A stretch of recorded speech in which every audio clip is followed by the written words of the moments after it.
All right, so here's progression number 2 for our static openers for lumbar radiculopathy, or that kind of symptoms going down the leg. So what we're going to do is same position as number 1, but notice I don't have the bolster here yet. So what we're going to do is we're going to lay on our side, head in a neutral position unless instructed otherwise. We're going to bring our hips up to about 90 degrees or more if we can tolerate it. And then we're going to pick one leg. Typically we find the bottom leg works a little bit better, but you can use the top leg if needed.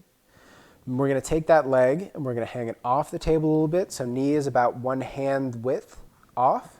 And then we're going to let that leg relax.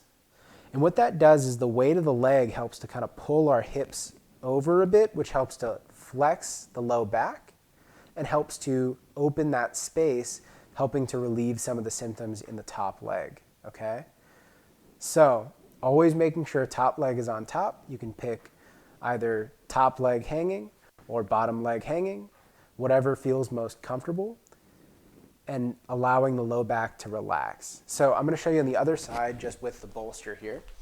So if we need a little bit more, we can use the bolster. It puts our back in an already laterally flexed position, and this is assuming that the side of symptoms is always going to be on the top, okay?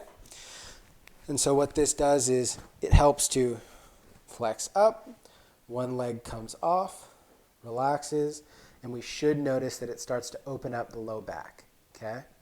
So as we kind of note in our other videos as well, we want to make sure that 1, symptomatic side is always up, and 2, that we have specific dosage and time and frequency to perform this exercise to make sure that we can get the most benefit.